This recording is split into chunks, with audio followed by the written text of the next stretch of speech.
नमस्कार दोस्तों, स्वागत है आपका हमारे YouTube चैनल जड़धारी क्लासेस में। दोस्तों, उत्तराखंड हिस्ट्री का आज ये चौथा लेक्चर है। इससे पहले अंतिम लेक्चर में हमने आपको कत्यूरी राजवंश के बारे में बता दिया था। कत्यूरी राजवंश तक कंप्लीट हो चुका था और आज इस चौथे लेक्चर में हम यहाँ पे शुरू करेंगे चंद राजवंश को। तो जो कुमाऊँ का चंद राजवंश था, इसके बारे में जानेंगे यहाँ पे किस प्रकार चंद राजवंश का उदय हुआ और जो भी चंद राजवंश से संबंधित महत्वपूर्ण राजा थे, इंपॉर्टेंट क्वेश्चन जहाँ से बनते हैं, वो सारे हम इस वीडियो में चर्चा करेंगे। तो चलिए दोस्तों, आज की वीडियो शुरू करते हैं। दोस्तों, कुछ लोग यहाँ पे पीडीएफ की भी मांग कर रहे थे कमेंट में, तो आपको बता दें जड़धारी क्लासेस के सभी नोट्स आपको निःशुल्क मिल जाते हैं हमारी एप्लीकेशन में। वैसे आप सभी के पास होगी, या तो आप प्ले स्टोर में सर्च कर सकते हैं उत्तराखंड जी के, सबसे ऊपर आ जाएगा उत्तराखंड जनरल नॉलेज के नाम से एसजे ग्रुप का ऐप, उसमें जड़धारी क्लासेस के सभी नोट्स मिल जाते हैं। फिर भी जो ये नई सीरीज चली है, इसके अगर आपको पीडीएफ चाहिए तो कुछ दिनों बाद आपको वीडियो के डिस्क्रिप्शन में वहाँ पे लिंक मिल जाएगा, वहाँ से आप इसका पीडीएफ डाउनलोड कर देना कुछ दिनों बाद, ठीक है। तो शुरू करते हैं हम आज कुमाऊँ का चंद राजवंश। कुमाऊँ का चंद राजवंश शुरू होता है सोमचंद से, जिसको माना जाता है कुमाऊँ में चंद राजवंश का संस्थापक। अब देखो, जो सोमचंद है, इसके यानी कुमाऊँ राजवंश का जब उदय हुआ, क्योंकि सोमचंद से यहाँ पे कुमाऊँ राजवंश का उदय हुआ माना जाता है, तो सोमचंद के बारे में भी कई अवधारणाएं हैं। एटकिंसन महोदय के अनुसार सोमचंद ही यहाँ पे क्या है, कुमाऊँ के चंद राजवंश का संस्थापक था। जबकि अनेक इतिहासकार ऐसा भी मानते हैं कि थोहर चंद जो कि चंदवंश का संस्थापक माना जाता है, लेकिन जो अधिकांशतः साक्ष्य मिलते हैं, परिणाम मिलते हैं, प्रमाण मिलते हैं, वो किसके पक्ष में मिलते हैं? सोमचंद के पक्ष में मिलते हैं। तो इसलिए सोमचंद को कहा जाता है चंद वंश का संस्थापक। अब देखो, सोमचंद आया कहाँ से था? तो कई इतिहासकार मानते हैं कि उस समय जो कत्यूरी राजवंश हमने आपको पिछली वीडियो में बताया था, अंतिम शासक कौन था? ब्रह्मदेव। कत्यूरी शासक ब्रह्मदेव के कुछ प्रतिनिधि जाते हैं कन्नौज शासक के पास, और कन्नौज शासक का भाई था सोमचंद, और इस सोमचंद को वो यहाँ लेके आते हैं। जबकि कुछ इतिहासकार ये भी मानते हैं कि सोमचंद जो कि कन्नौज नरेश का भाई था, वो यहाँ पे बद्रीनाथ के दर्शन करने आया था और उसने यहाँ पे ब्रह्मदेव की पुत्री चंपा से शादी की और उस प्रकार से अपनी राजधानी बनाई चंपा। यानी ब्रह्मदेव ने उसको क्या दी?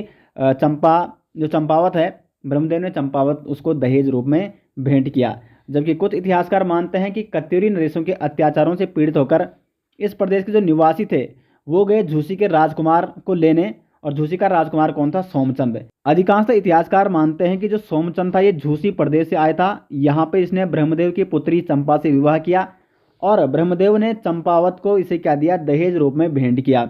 और इस प्रकार से यहाँ पे उदय होता है या नींव पड़ती है चंद साम्राज्य की, चंद वंश की। अब बात आती है कि ये सोमचंद ये आया कब था, यानी जो चंद शासन है उत्तराखंड में, उसकी शुरुआत कब से हुई? तो कुमाऊँ इतिहास के जो लेखक हैं बद्रीदत्त पांडे, उनके अनुसार सोमचंद का आगमन हुआ था 700 ईस्वी के आसपास, और अधिकांशतः इसी को बिल्कुल सही माना जाता है। इसी के क्रम में यहाँ पे जो भी आगे के राजा आएंगे, उनका क्रम यहीं से शुरू हो जाता है। कुल मिला के सोमचंद जो आया था 700 ईस्वी के आसपास आया था। जबकि एटकिंसन महोदय के अनुसार सोमचंद कब आया था? 953 ईस्वी के आसपास आया था। तो अलग अलग इतिहासकारों के दोस्तों यहाँ पे अलग अलग मत हैं। तो हम यहाँ पे जो अधिकांश इतिहासकारों ने माना है कि जो कुमाऊँ के इतिहासकार हैं बद्रीदत्त पांडे, उन्होंने यहाँ पे सही दे रखा है, सोमचंद आया था 700 ईस्वी के आसपास। तो अधिकांश इतिहासकार इसी को लेके चलते हैं और हम भी इसी को लेके यहाँ पे चलेंगे। तो सोमचंद ने जो चंद वंश की यहाँ पे नींव रखी, वो कब रखी? 700 ईस्वी के आसपास। तो चंदवंश का संस्थापक कौन था? सोमचंद। सोमचंद ने 700 ईस्वी के आसपास चंदवंश की क्या कर दी?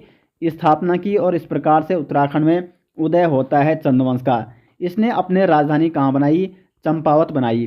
तो चंदवंश का जो हम अध्ययन करते हैं दो भागों में इसीलिए करते हैं। एक भाग चंपावत में आ गया, और चंपावत के बाद अगर हम भीष्मचंद और कल्याणचंद, जो बालो कल्याणचंद था, उसके शासनकाल की बात करें, उन्होंने अपनी राजधानी कहाँ स्थानांतरित की? अल्मोड़ा स्थानांतरित की। तो जो शुरुआत में राजधानी रही चंदवंश की, जो चंदवंश का उदय हुआ, वो कहाँ से हुआ? चंपावत से उदय हुआ। तो सोमचंद ने अपनी राजधानी बनाई चंपावत। और चंपावत में इसने किस किले का निर्माण करा? ये काफ़ी इंपॉर्टेंट है दोस्तों, कई बार एग्जाम में पूछा जाता है। तो सोमचंद ने चंपावत में राजबुंगा किला बनवाया था। उसके बाद सोमचंद ने यहाँ पे 4 किलेदार नियुक्त किए। उन 4 किलेदारों का नाम था कार्की, बोरा, तड़ागी और चौधरी। ये 4 किलेदार किसने नियुक्त किए? सोमचंद ने नियुक्त किए। और ये 4 किलेदार मूलतः थे नेपाल के। कहाँ के थे ये? नेपाल के। और इन 4 किलेदारों को क्या कहा जाता? चाराल, चाराल या चार आल, ठीक है, चार आल या चाराल कहा जाता है सीधे। किसको? इन 4 किलेदारों को। कौन कौन थे? कार्की, बोड़ा, तलागी और चौधरी, इस प्रकार से आपको नोट करना। अब सोमचंद ने क्या किया, मंत्री और सेनापति के रूप में किसको यहाँ पे कुल मिला के मंत्री किसको बनाया, मेहरा को, और फरत्यालों को क्या बनाया, अपना सेनापति बनाया।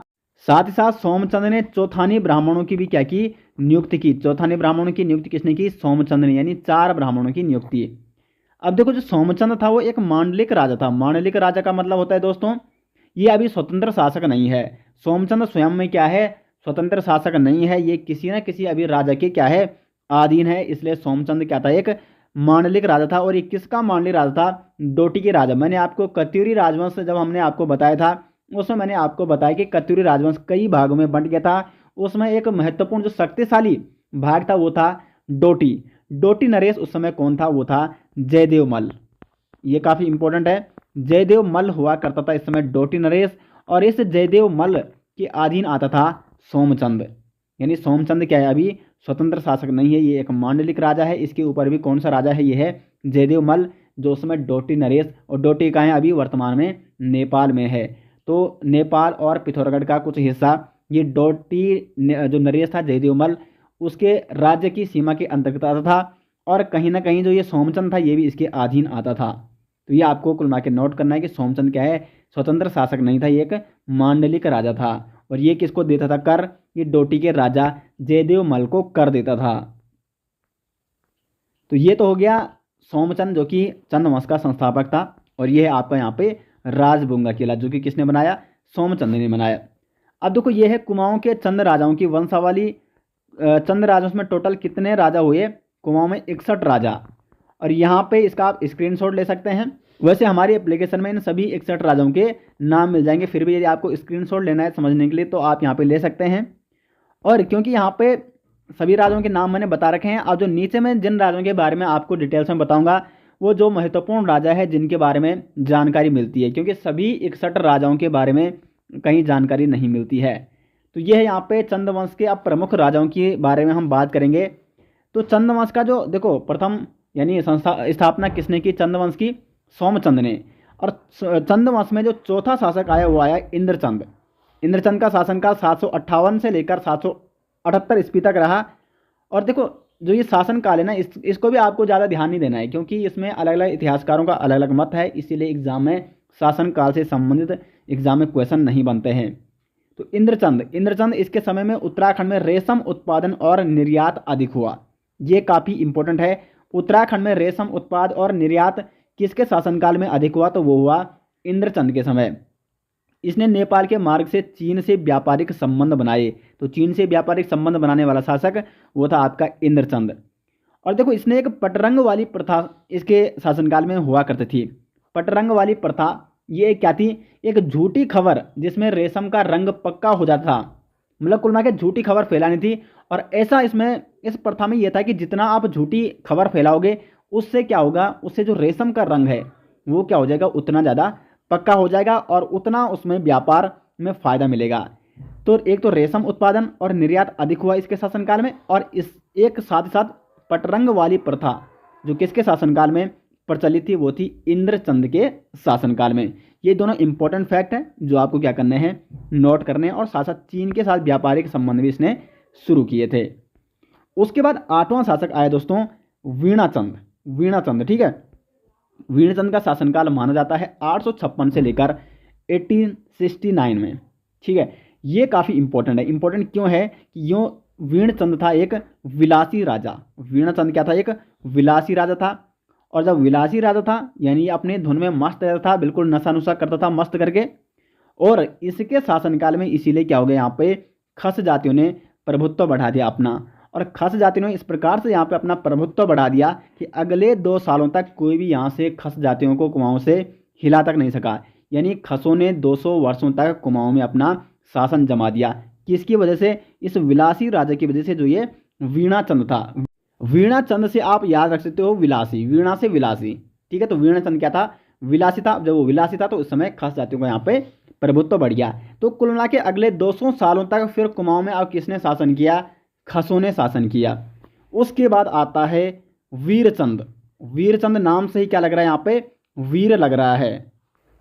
तो जब नाम से ही इसका नाम वीरचंद है तो इसने काम भी वैसे ही करना था। तो इसका एक सेनापति था सोनखड़ायन।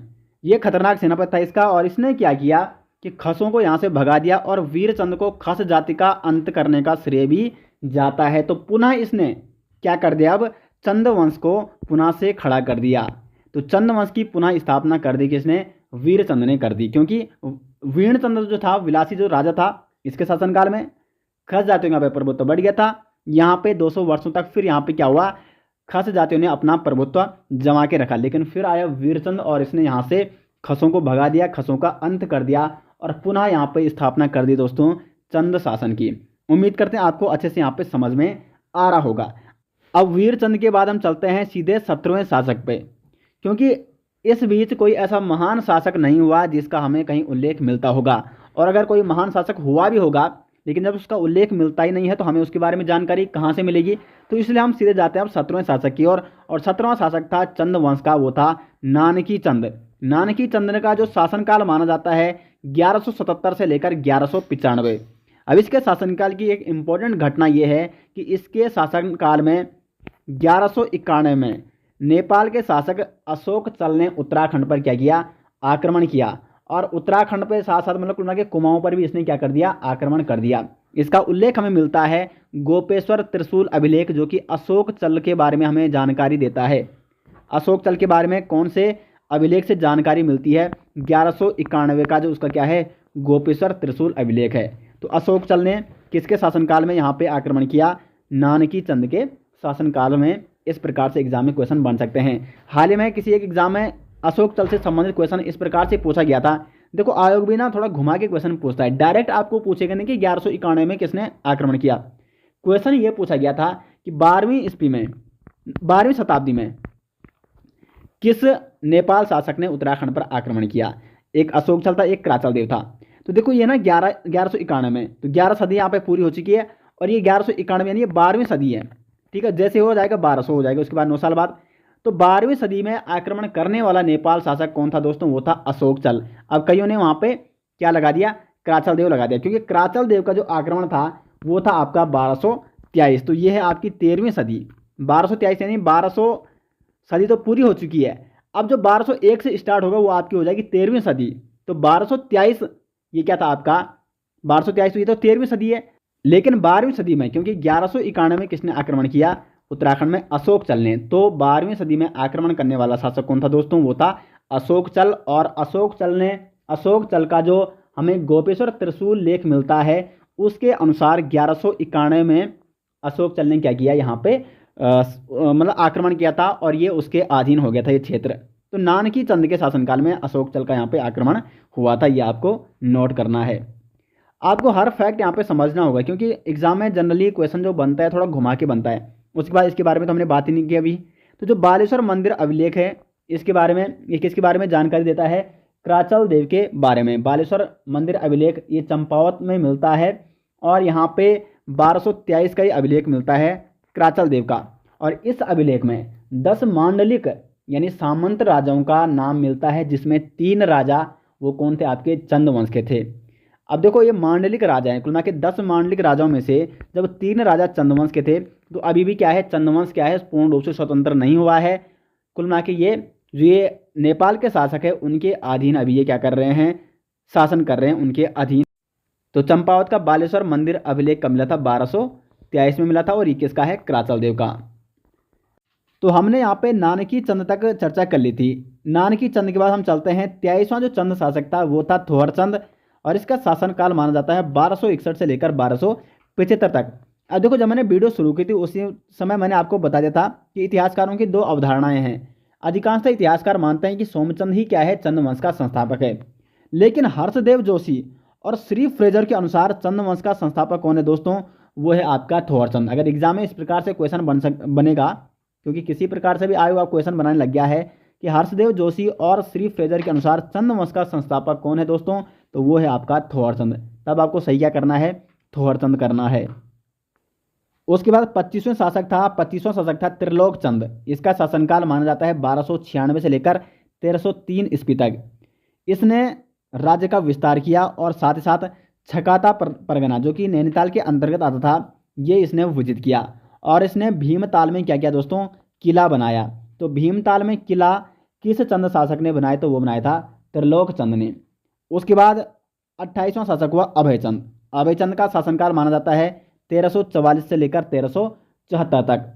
ये चंद्रवंश का ऐसा पहला शासक था जिसके बारे में जानकारी इसके स्वयं के अभिलेखों से प्राप्त होती है। यानी इसने क्या किया, स्वयं के अभिलेख स्थापित किए, स्वयं के अभिलेख इसने गढ़े, और ये स्वयं के अभिलेख मतलब कुल मिला के पहला शासक था जिसके स्वयं के अभिलेख यहाँ पे प्राप्त होते हैं। इसके दो प्रमुख लेख प्राप्त होते हैं। इससे पहले जितने भी चंद्र शासक पढ़े हमने, उनमें से किसी का भी अभिलेख के बारे में हमने चर्चा नहीं की, क्योंकि इसके पहले के शासकों के अभिलेख मिलते ही नहीं है और ना उनके अभिलेख रहे होंगे ऐसा माना जाता है। तो अभय चंद जिसका क्या है, जिसके बारे में जानकारी इसके स्वयं के अभिलेखों से प्राप्त होती है, तो दो इसके अभिलेख मिलते हैं प्रमुख लेख। मालेश्वर जैन अभिलेख जो इसने पुत्र प्राप्ति हेतु लिखवाया था, और चौकनी बोरा मंदिर जो कि चमोली में स्थित है। चौकनी बोरा मंदिर अभिलेख ये कहाँ है, चमोली में स्थित है। तो दो अभिलेख प्राप्त हुए अभय चंद के। और यह भी माना जाता है कि जब अभय चंद की मृत्यु हुई तो उस समय ज्ञानचंद ने इसके श्राद्ध के अवसर पर एक ताम्र पत्र द्वारा भूमिदान दिए जाने की घोषणा भी की थी। 29वां शासक हुआ ज्ञान गरुड़ चंद। ज्ञान गरुड़ चंद का शासनकाल माना जाता है 1374 से लेकर 1420 ईस्वी तक। इसके जो संबंध थे वो थे तुगलक वंश से, क्योंकि ये दिल्ली गया था। और ऐसा भी माना जाता है कि दिल्ली जाने वाले ये पहला चंद शासक है, ये आपको नोट करना है, क्योंकि इससे पहले का कोई भी शासक का विवरण नहीं मिलता है जो दिल्ली गया होगा। तो दिल्ली के तुगलक वंश से इसके क्या थे, संबंध थे। और उस समय दिल्ली का कौन सा शासक था, तो दिल्ली में था उस समय फिरोज शाह तुगलक शासक था। तो फिरोज शाह तुगलक ने इसको गरुड़ की उपाधि दी थी, ये भी माना जाता है। और ये चंद्रवंश का सर्वाधिक शक्तिशाली शासक भी माना जाता है। इसके समय की एक इंपॉर्टेंट घटना ये है कि इसके समय तराई जो भाबर क्षेत्र है, तराई और भाबर क्षेत्र है, वहाँ पे कटेहरियों ने वहाँ पे आक्रमण कर दिया था। और इसका एक सेनापति हुआ करता था नीलू कठायत। क्या था उसका नाम, नीलू कठायत। नीलू कठायत किसका सेनापति था, तो ये था आपका ज्ञान गरुड़ चंद का सेनापति। ज्ञान गरुड़ चंद ने नीलू कठायत को कहाँ भेज दिया, तराई भाबर क्षेत्र में भेज दिया, जहाँ पे कटेहरियों ने आक्रमण कर दिया था। लेकिन एक राजा का एक अन्य कोई व्यक्ति था, उसके बहकावे में आकर राजा ने बाद में स्वयं इसकी हत्या कर दी। नीलू कठायत की हत्या स्वयं किसने कर दी, राजा ने कर दी। तो इसके समय की इंपॉर्टेंट घटना यही है कि एक तो इस समय कटेहरियों ने आक्रमण कर दिया था तराई भाबर क्षेत्र में, साथ ही साथ ये दिल्ली दरबार में गया था फिरोज शाह तुगलक को नजराना देने। फिरोज शाह तुगलक ने इसको गरुड़ चंद की उपाधि प्रदान की। तो एग्जाम में डायरेक्ट क्वेश्चन पूछा जाता है कि ज्ञान गरुड़ चंद को गरुड़ की उपाधि किसने दी, वो दी आपकी फिरोज शाह तुगलक ने। साथ ही साथ मजेड़ा ताम्रपात में ज्ञानचंद को क्या कहा गया है, श्री राजा विजय ब्रह्म भी कहा गया है। श्री राजा विजय ब्रह्म जो समय मतलब किसको कहा जाता था, जो एक महान राजा हुआ करता था, जो एक शक्तिशाली राजा हुआ करता था, उसे इस प्रकार की उपाधि प्रदान की जाती थी। तो इसीलिए इसको चंद्रवंश का सर्वाधिक शक्तिशाली राजा भी माना जाता है ज्ञान गरुड़ चंद को। आगे बढ़ते हैं, जो 34वां शासक था चंद्रवंश का वो था विक्रम चंद। विक्रम चंद का जो शासनकाल रहा वो रहा 1423 से लेकर 1437 तक। और ये चंद्रवंश का कौन सा शासक था, 34वां शासक था। इसके दो ताम्रपत्र प्राप्त होते हैं। बालेश्वर मंदिर ताम्रपत्र 1423 का इसका प्राप्त होता है, और चंपावत ताम्रपत्र जो कब का प्राप्त होता है, 1434 का। तो दो ताम्रपत्र इसके प्राप्त होते हैं, बालेश्वर मंदिर ताम्रपत्र और चंपावत ताम्रपत्र 1423 और 1434 का।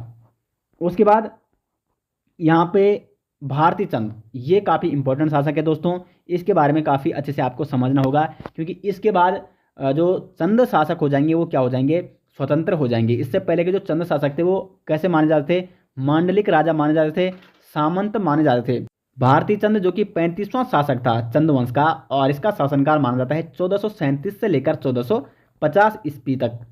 देखो ये एक योग्य और कुशल शासक था, और साथ ही साथ इसके पवाड़े मिलते हैं, पवाड़े जिनसे हमें कुमाऊं के इतिहास के बारे में बहुत सारी जानकारियाँ प्राप्त होती हैं। तो इसके पवाड़े अधिकांश देखने को मिलते हैं। उसके बाद कुमाऊं की एक प्रसिद्ध वीरांगना थी उस समय, भागा धोनिया। तो भागा धोने के साथ द्वंद्व युद्ध का विवरण किसका मिलता है, भारती चंद का मिलता है। ऐसा माना जाता है कि भागा धोनिया और भारती चंद के बीच में क्या हुआ था, द्वंद्व युद्ध हुआ था। ये इंपॉर्टेंट फैक्ट है जो आपको नोट करना है। उसके बाद डोटी राज्य, नेपाल का जो समय, नेपाल में आज वर्तमान में ये डोटी कहाँ है, नेपाल में है। तो डोटी राज्य के विरुद्ध इसने संघर्ष अभियान जारी किया था। और भारती चंद का जो समकालीन डोटी नरेश था वो कौन था दोस्तों, यक्षमल था। तो यक्षमल के विरुद्ध इसने अपना संघर्ष अभियान जारी किया, और इसने यक्षमल को क्या किया, परास्त किया। जब इसने डोटी अभियान शुरू किया तो उस समय अपनी इसने एक कटक सेना बनाई। कटक सेना उसने समस्त जातियों की एक सेना बनाई जिसको उसने क्या कहा, कटक सेना कहा। और कटक सेना लेके चलाए कहाँ, किस ओर, डोटी की ओर, डोटी नरेश को परास्त करने। भारती चंद ने लगातार 12 वर्षों तक डोटी नरेश के साथ संघर्ष किया और उसके बाद भारती चंद को यहाँ पे सफलता प्राप्त होती है और जो कुमाऊं का चंद वंश है वो हमेशा के लिए मुक्त हो जाता है डोटी नरेशों के आधिपत्य से। अब इसके शासनकाल में एक और महत्वपूर्ण घटना ये घटी कि भारती चंद के समय नायक जाति को क्या कहा जाता है, कटवाल जाति भी कहा जाता है। तो नायक जाति या कटवाल जाति का उद्भव या नायक जाति या कटवाल जाति की जो उत्पत्ति हुई वो किसके शासनकाल में हुई, तो वो भी हुई भारती चंद के समय। अब ये नायक जाति थी क्या, जब इसने डोटी अभियान शुरू किया तो डोटी अभियान में जो सैनिक गए थे कहाँ, डोटी, तो वहाँ की महिलाओं के साथ उनके अवैध संबंध बन गए और जिससे जो संतानें प्राप्त हुई उन्हें कहा गया नायक जाति। तो नायक जाति का उद्भव हुआ किसके शासनकाल में, भारती चंद के शासनकाल में, और इस नायक जाति को कटवाल जाति भी कहा जाता है। अब देखो जो विजय प्राप्त हुई डोटी नरेश के खिलाफ वो कब प्राप्त हुई, तो 1451-52 के आसपास डोटी राज्य पर विजय प्राप्त हुई ऐसा माना जाता है। लेकिन वैसे जो भारती चंद का शासनकाल है वो 1450 तक है। तो कई इतिहासकार, मैंने आपको पहले ही बता दिया था कि जो टाइम है इतिहास में इन राजाओं का वो कहीं भी ऐसा सटीक नहीं है, क्योंकि 1451 में हुड़ेती ताम्रपात्र में भारती चंद ने एक गांव दान दिया था। तो ऐसा माना जाता है कि जब इसने एक गांव दिया था दान तो इसका मतलब इसको विजय भी कब प्राप्त हुई, 1451। तो 1450-51 के पास आसपास इसको कुल मिला के विजय प्राप्त हुई डोटी राज्य पर। अब आगे बढ़ते हैं हम रतन चंद की ओर। रतन चंद जो कि 36वां राजा था, 1450 से लेकर 1488 तक इसने शासन किया और चंद वंश का ये 36वां शासक था। इसके क्षेत्र में माना जाता है कि पहला भू बंदोबस्त जो चंद राजाओं ने किया वो किसने किया, रतन चंद ने किया, और साथ साथ इसने सौर पिथौरागढ़ पर चढ़ाई भी की थी। तो पहला भू बंदोबस्त किसके शासनकाल में हुआ, रतन चंद के शासनकाल में। चंद वंश का 37वां शासक हुआ कीर्तिचंद। कीर्तिचंद का शासनकाल माना जाता है 1488 से लेकर 1503 तक। इसके शासनकाल की जो इंपॉर्टेंट घटना है इसका समकालीन था गढ़वाल का अजयपाल। अजयपाल ये क्या था, इसने 52 गढ़ों को जीता था। तो कुल मिला के ये काफ़ी शक्तिशाली राजा था अजयपाल। लेकिन अजयपाल को किस चंद शासक ने हराया था, तो वो था कीर्तिचंद। इंपॉर्टेंट फैक्ट है, कीर्तिचंद ने अजयपाल को यहाँ पे परास्त किया था, जो कि 37वां शासक था चंदवंश का। उसके बाद 43वां शासक था चंदवंश का भीष्मचंद। भीष्मचंद जिसका शासनकाल माना जाता है 1555 से लेकर 1560 तक। और इस समय इसके शासनकाल की सबसे इम्पोर्टेंट जो फैक्ट है वो है आपका, ये अंतिम शासक था जिसने जिसने चंपावत में शासन किया, क्योंकि इसने अपनी राजधानी चंपावत से स्थानांतरित कर दी कहाँ, आलमनगर, जिसको वर्तमान में अल्मोड़ा कहा जाता है। अल्मोड़ा का प्राचीन नाम, पुराना नाम क्या है दोस्तों, वो है आलमनगर। तो चंपावत से आलमनगर किसने राजधानी स्थानांतरित की, वो था भीष्मचंद। तो इस प्रकार हम मान सकते हैं कि भीष्मचंद अंतिम शासक था जिसने चंपावत में क्या किया, शासन किया। इसने अल्मोड़ा में कौन से किले का निर्माण कराया, खगमरा किले का निर्माण, क्योंकि जहाँ भी राजधानी बनती है वहाँ पे किले का निर्माण होता ही है। तो अल्मोड़ा में खगमरा किले का निर्माण किसने कराया, भीष्मचंद ने कराया।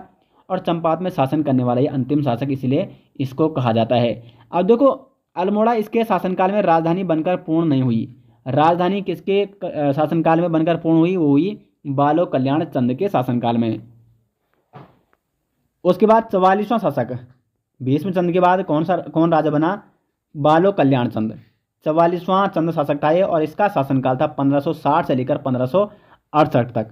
तो इसके शासनकाल की सबसे इंपॉर्टेंट घटना ये है कि ये अल्मोड़ा का पहला, कुल मिला के जब अल्मोड़ा राजधानी बनी तो अल्मोड़ा राजधानी में बैठने वाला ये पहला शासक, आप इसको कह सकते हैं चंदवंश का। इसके शासनकाल में अल्मोड़ा यानी आलमनगर राजधानी बनकर पूर्ण हो गई थी किसकी, चंदवंश की। अर्थात हम यह कह सकते हैं कि बालो कल्याण चंद ने आलमनगर यानी अल्मोड़ा की स्थापना की।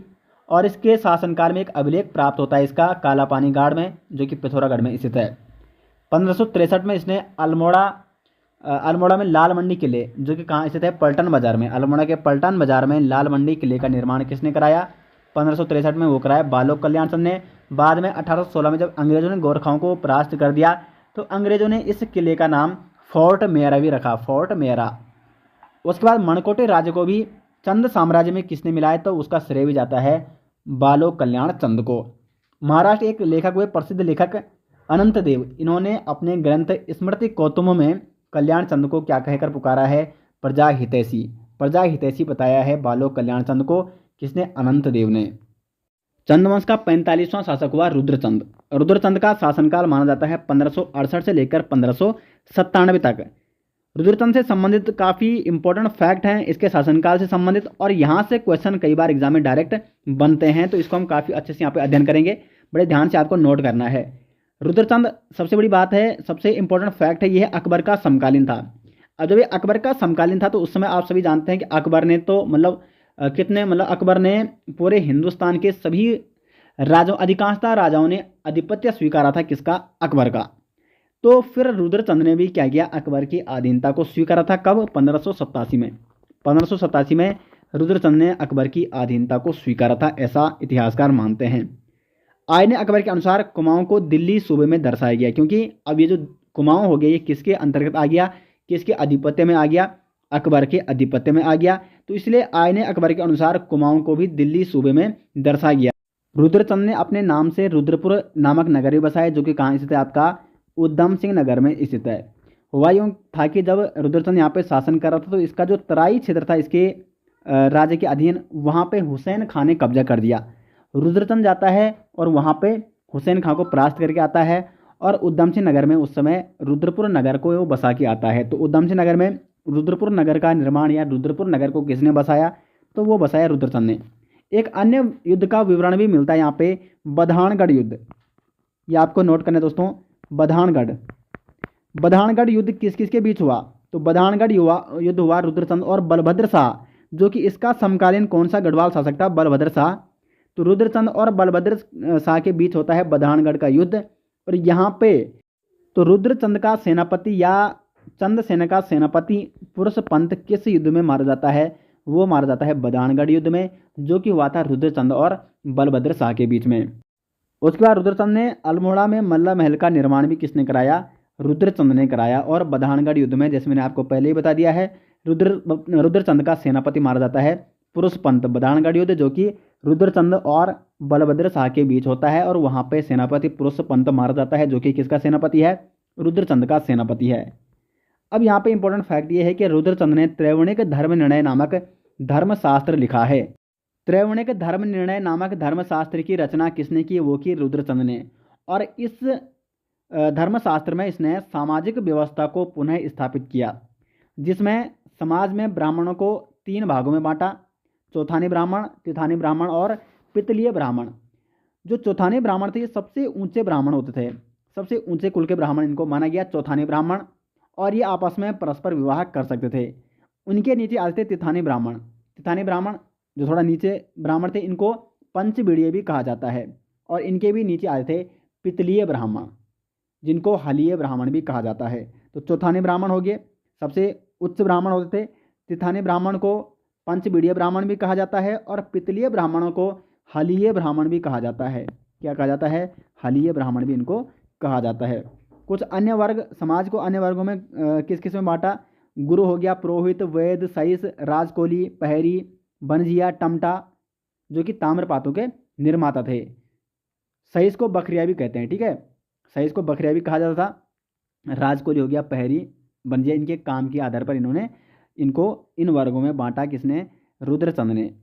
घरों में सेवा करने वाले सेवकों को क्या कहा जाता था? छयोड़े कहा जाता था। इस प्रकार के शब्द अब एग्जाम में डायरेक्ट पूछे जाने लग गए हैं। और शेष समस्त जनता को इस त्रैवणिक धर्म निर्णय नामक धर्मशास्त्र में क्या कहा गया है? पौड़ी 15 बिस्वा। तो पौड़ी 15 बिस्वा किसके लिए प्रयोग किया जाता है? शेष समस्त जनता के लिए। शेष समस्त जनता को इसने क्या कहा? पौड़ी 15 बिस्वा कहा। उसके बाद कुछ अन्य ब्राह्मण, ओली ब्राह्मण थे एक प्रकार के। ओली ब्राह्मण जो कि ओले पड़ने पर थाली बजाकर ये क्या करते थे? सभी को सतर्क करते थे। तो इन ब्राह्मणों को क्या कहा गया? ओली ब्राह्मण कहा गया। और एक थे कैनी खस। कैनी खस, ये कैनी खस क्या थे? तो ये था अनाज का छठा भाग ये गांव से वसूलकर राजधानी पहुंचाते थे। यानी ये क्या करते थे? अनाज के रूप में कर को वसूलते थे, और इन्हें क्या कहा गया? कैनी खस कहा गया। उसके बाद रुद्रचंद के 4 संस्कृत ग्रंथ भी यहाँ पे प्राप्त हुए। यथा उषा रागोदया, जो कि संपूर्णानंद संस्कृत विश्वविद्यालय वाराणसी द्वारा इसको प्रकाशित किया गया। यथा उषा रागोदया, इसकी रचना या ये संस्कृत ग्रंथ किसका है? तो ये भी रुद्रचंद का था। दूसरा संस्कृत ग्रंथ था यहाँ पे सैनिक शास्त्र, और तीसरा संस्कृत ग्रंथ था ययति चरित्रम। ये एक क्या था आपका नाटक था, जो ययति चरित्रम था ये संस्कृत नाटक था। और चौथा था त्रैवणिक धर्म निर्णय नामक धर्मशास्त्र। ठीक है, तो 4 संस्कृत ग्रंथ यथा उषा रागोदया, सैनिक शास्त्र, यति चरित्रम और त्रैवणिक धर्म निर्णय, जिसमें समाज को विभक्त किया गया था।